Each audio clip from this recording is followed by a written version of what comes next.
नमस्कार साथियों, आप देख रहे हैं target with Chandra YouTube channel. मैं हूं चंद्रभान और हम बात कर रहे थे भारत का संवैधानिक इतिहास। भारत में संवैधानिक इतिहास का जो विकास है वो निरंतर कैसे आगे बढ़ता है, वो विभिन्न एक्ट के माध्यम से बढ़ता है, जिसमें से हमने 1773 के रेगुलेटिंग एक्ट की बात की। उसके बाद हमने 1784 के पिट्स इंडिया एक्ट की बात की। नेक्स्ट जो हमारा अभी का टॉपिक है वो है 1786 का अधिनियम। देखिए, ज़्यादा इंपॉर्टेंट नहीं है लेकिन और ज़्यादा बड़ा भी नहीं है, इसलिए बहुत ही कम समय में इसको हम लोग बेहतर तरीके से जान जाएंगे। तो आइए हम बात करते हैं 1786 के एक्ट की। देखिए, बेसिकली ये जो है वो लाया गया था लॉर्ड कॉर्नवालिस के लिए। किसके लिए? लॉर्ड कॉर्नवालिस के लिए। लॉर्ड कॉर्नवालिस कहीं ना कहीं यहाँ पर ब्रिटिश सरकार के मन में ये विचार आया होगा कि जो भी चीज़ें दिक्कत पैदा कर रही हैं, जो भी समस्या हैं, जो भी कमियां हैं, उनको दूर करने के लिए कुछ अलग किया जाए। और कोई भी कानून जो है वो उसके बदलने का मतलब ये होता है कि कहीं ना कहीं जो विशेष परिस्थितियां रही होंगी उन परिस्थितियों में वो कानून काम नहीं करता और इस वजह से उस कमियों को दूर करने के लिए कुछ नया किया जाता है। उन्हीं नया काम करने में ब्रिटिश सरकार ने ये 1786 का एक अधिनियम उसके द्वारा लाया जाता है, जिसमें यहाँ हमें ये देखने को मिलेगा कि जो गवर्नर जनरल है उस गवर्नर जनरल की जो पावर है बहुत बढ़ा दी जाएगी। वो क्या क्या किस तरीके से बढ़ाई जाती हैं उसको हम लोग देखते हैं। ठीक है, तो ये लॉर्ड कॉर्नवालिस को लाया गया। तो सबसे पहली बात तो 1786 का जो अधिनियम है वो लॉर्ड कॉर्नवालिस के लिए ही लाया गया।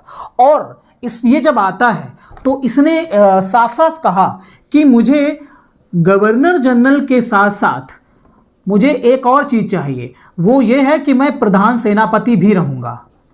मुझे प्रधान सेनापति का पद भी चाहिए। मैं सिर्फ ये नहीं करूंगा कि कानून बनाऊंगा, मैं कानून को लागू करने वालों में भी रहूंगा और सेना जो है वो पूरी तरीके से मेरे नियंत्रण में रहेगी। अगर ये सारी शर्तें जो भी लॉर्ड कॉर्नवालिस मांग रहा है या जो वो मांग रहा था उनको अगर उसने कहा कि अगर मेरी बातों को मान लिया गया, मेरी मांगों को मान लिया गया, तब तो मैं भारत काम करने जाऊंगा, वरना नहीं जाऊंगा। लेकिन चूंकि एक योग्य व्यक्ति रहा होगा, इसी वजह से वहां की सरकार ने इसकी जितनी भी मांगे थी समस्त मांगों को एक्सेप्ट किया, स्वीकार किया। तो इस मांग को भी ब्रिटेन की सरकार के द्वारा स्वीकार किया गया कि चलिए आप गवर्नर जनरल तो रहेंगे ही, साथ साथ में प्रधान सेनापति भी रहेंगे। लेकिन ये यहीं तक नहीं रुका। इसने ये कहा कि गवर्नर जनरल की जो परिषद है, जिसमें सदस्यों की संख्या 4 से 3 कर दी गई थी, जिसमें हमने बात किया था 1784 के पिट्स इंडिया एक्ट में।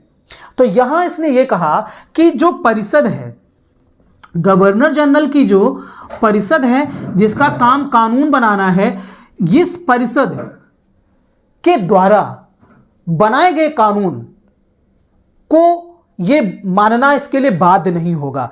अर्थात परिषद के द्वारा बनाए गए कानून पर यह हस्तक्षेप कर सकता है। ठीक है, हस्तक्षेप कर सकता है। ऐसी मांग भी इसने की कि मुझे लगेगा कि ये कानून सही नहीं है तो मैं इसे निरस्त भी कर सकता हूं, इस पर रोक भी लगा सकता हूं।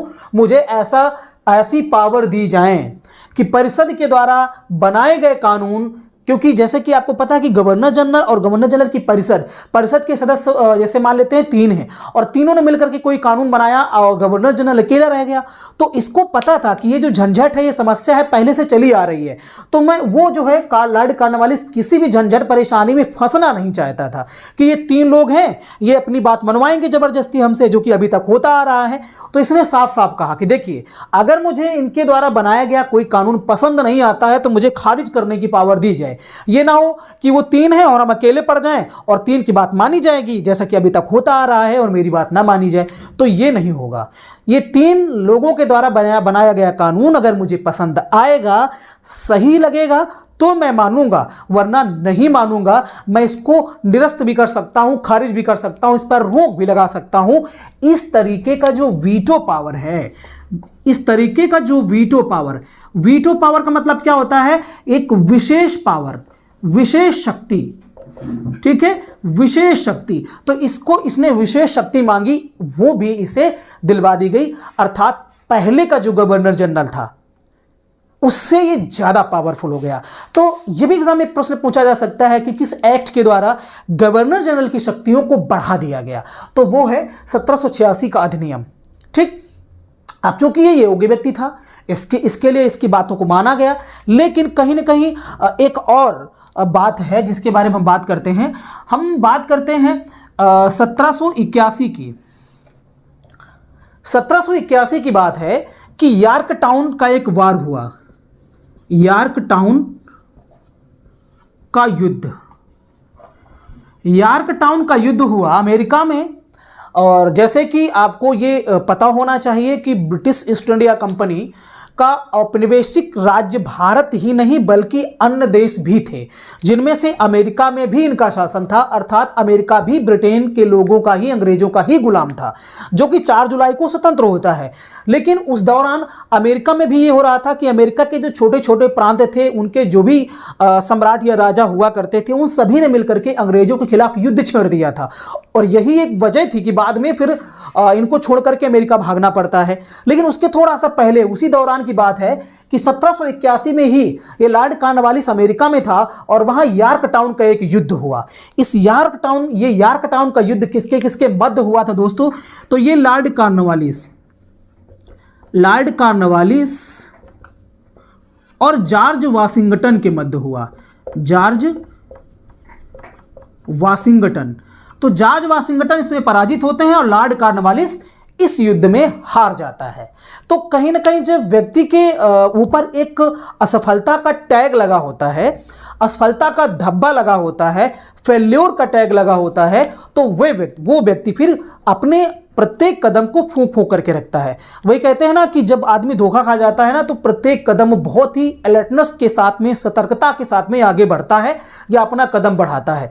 तो लॉर्ड कॉर्नवालिस ने सोचा होगा कि मैं भारत जाकर के फिर दोबारा फेल नहीं होना चाहता। एक बार तो मेरे ऊपर असफलता का धब्बा लगा है, बट दूसरी बार मैं ऐसा होने नहीं दूंगा। शायद यही कारण था कि इसने अपने आप को पावरफुल बनाया, ये सारी मांगें वो करता है, और हालांकि ब्रिटिश सरकार के द्वारा इसकी सभी मांगों को मान भी लिया जाता है। और उसके बाद ये 1786 से लेकर के 1793 ईस्वी तक, देखिए 1793 ईस्वी में ही इसने स्थायी बंदोबस्त की बात की थी, स्थायी बंदोबस्त लागू भी किया था, लॉर्ड कॉर्नवालिस के द्वारा लागू किया जाता है, ये आपने पढ़ा भी होगा। तो ये हालांकि रहता भी है 1793 ईस्वी तक, और हम मुख्य रूप से लॉर्ड कॉर्नवालिस के बारे में बात नहीं कर रहे हैं, नहीं तो इसने बहुत सारे काम किए हैं। जैसे पहली बार जो सिविल सेवा के लिए प्रतियोगी परीक्षाओं का आयोजन करवाने का काम भी शुरुआत इसी के द्वारा की गई थी। तो इसने बहुत ऐसे अच्छे अच्छे काम करवाए हैं, बट हमें ये पढ़ना है कि 1786 के अधिनियम के द्वारा किया क्या क्या गया। तो लॉर्ड कॉर्नवालिस को लाया गया, लॉर्ड कॉर्नवालिस को प्रधान सेनापति बनाया गया, गवर्नर जनरल की परिषद पर यह हस्तक्षेप कर सकता था, उनके द्वारा बनाए गए कानून को निरस्त कर सकता था, इस तरीके का वीटो पावर दिया गया। चूंकि इसके ऊपर फेल्योर का टैग लगा था और यह असफलता के इस दाग को छुड़ाने के लिए कोई भी कसर छोड़ना नहीं चाहता था, इसीलिए सारी मांगे करता है। तो किस अधिनियम के द्वारा? गवर्नर जनरल को शक्तिशाली बना दिया गया 1786 के एक्ट के द्वारा। ठीक है, तो इस वीडियो में इतना ही।